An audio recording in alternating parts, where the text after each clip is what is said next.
Most conversations about AI are completely misleading. They fall into one of two camps, hype or fear. Why?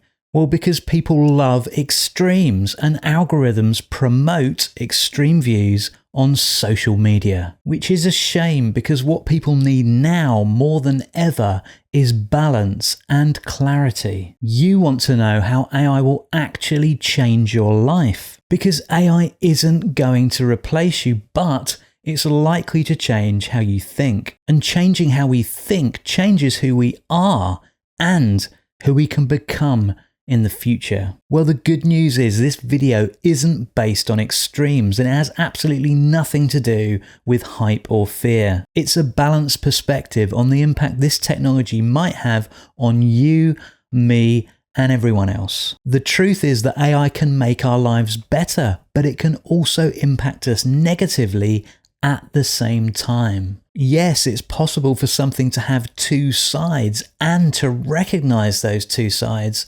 simultaneously. In fact, it's only by understanding that mix of contradictions that we can discover the real future that AI is pushing us towards. So in a moment, we'll explore some of the positive and negative effects that AI might have on us as individuals. And what you'll discover is that the real shift AI will bring isn't really about automation at all. It's all about thinking, not thinking, and combined thinking, because this technology will rebuild the architecture of intelligence itself. And when the architecture of intelligence changes, the structure of our daily lives change with it. For the first time, we're not just creating tools that replace our muscles or speed up what we do. We're building something that operates alongside our cognition, a parallel intelligence that will massively amplify humanity as a species. Something as significant as that can't be boiled down to a simplified, one-sided perspective. So this video isn't about end of the world scenarios or utopian futures. If that's what you want, this isn't the video for you. You can watch any of the hundreds of thousands of videos across YouTube about AI designed to excite you or scare you. But if you prefer to get a proper handle on this technology, it's probably best to avoid gravitating towards the extremes and focus instead on down-to-earth realities that you and I can actually do something about. Exploring what happens when intelligence itself becomes augmented, when human potential can be compressed into a single system that operates at the speed of light, and what that means for the way that you solve problems, make decisions, and form opinions. Because it's only then that you really begin to grasp the real impact AI is almost certainly going to have. It will steadily alter us as people, quietly, gradually, almost invisibly, while most people sleepwalk into the future distracted by stories of fear, shock, and promise. Except for you, me, and those who are willing to drill down a bit deeper to find the truth. Watch on.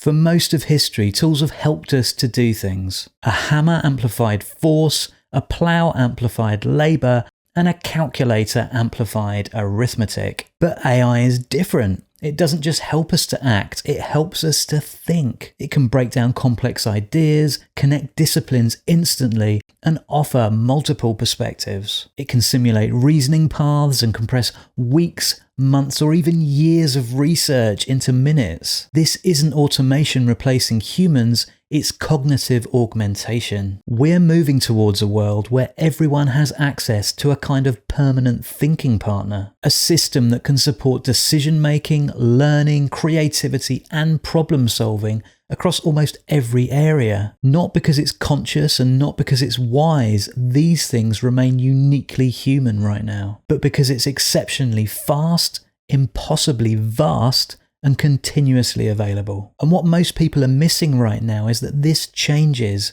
what intelligence means. When knowledge is no longer scarce, expertise is no longer limited, and synthesis happens instantly, human intelligence doesn't disappear, but its role shifts. Actually, that's an understatement. The role of human intelligence is completely rewritten. And when your role in the thinking process shifts, so does your identity within it. Understandably, most people see AI as a sudden change in how things can be done. But another, more accurate way to view it is as a gradual expansion in our civilizational capabilities. And that expansion will be felt most clearly at the level of the individual. Nobody's going to wake up one morning to realize they've suddenly been replaced by a machine. But people will gradually wake up to the realization that this is now a world where thinking is easier. Much easier. A world where you can understand more, faster, and with less friction than ever before. This provides real benefits. Research speeds up, learning barriers disappear, and complex systems become simpler to navigate. Importantly, people can now gain access to insights they would never have had before. This brings with it enormous potential. Better scientific discovery, smarter policy analysis, more informed individuals, and enhanced creative expression. Unlike software of the past, AI doesn't just reward specialists, people who already know subjects inside out. Instead, and this is really important, AI empowers generalists, people who know how to ask good questions. It benefits those who can connect ideas and understand how to direct intelligence rather than exhibit it themselves. In other words, it rewards those who stay actively involved in the thinking process. But as with all things in life, gaining a superpower like AI doesn't come without costs. And I'm not talking about electricity, damage to the environment,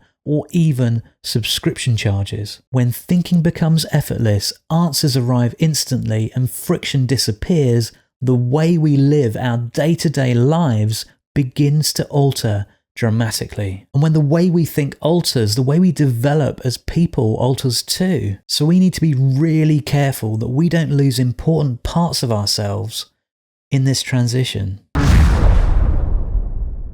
Every technology that removes difficulty eventually removes ability, or prevents ability from developing in the first place. When autocorrect became commonplace, the number of people who were good at spelling declined. When GPS became universal, people no longer needed to be good at navigating themselves. The impact of AI will follow a similar path, but at a much deeper level. If all reasoning, judgment, and exploration becomes outsourced, we won't develop or maintain proper cognition. Our brains are at risk of becoming weaker, not because AI directly harms our brains, but because we might stop using them in the ways that we've evolved to. In much the same way that astronauts' muscles weaken in space because they don't have to support their weight under gravity. But we won't see a sudden and dramatic decline. That's the problem. If we did, we would most likely recognize what was happening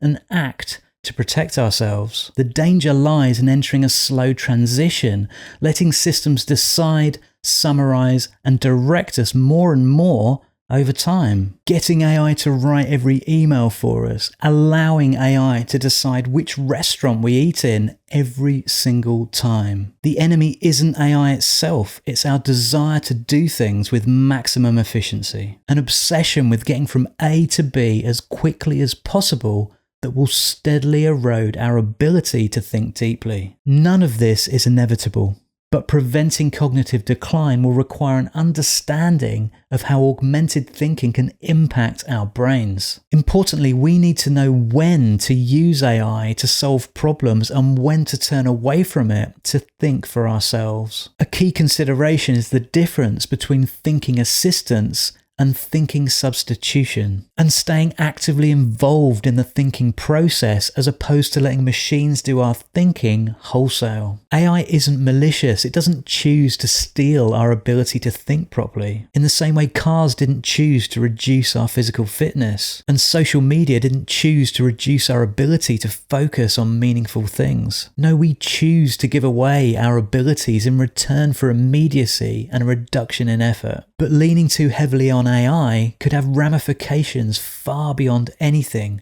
we've experienced before, because it has the power to reduce our ability to think, and our ability to think is what makes us who we are.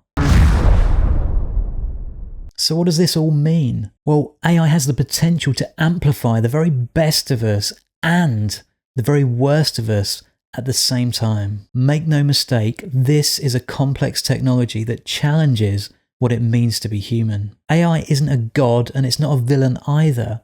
It's not our salvation or the origins of our demise. It's an amplifier, an incredibly powerful amplifier. Used well, AI will deepen understanding, unlock new levels of creativity, and help us to solve problems that we never could alone. Used carelessly, it will weaken thought, erode our agency, and reshape how we relate to knowledge, effort, and meaning. It's important to realize that human effort provides us with meaning. And so letting AI remove every bit of effort can only ever sap meaning from our lives. Because when effort disappears entirely, so too does the sense of ownership we have over our own thinking. Put simply, the future shouldn't be about choosing to be pro or anti-AI. It should be about learning how to think alongside it, not dismissing it from our lives or letting it think for us. The question shouldn't be, where will AI take me in the future? It should be, how can I transition into an AI future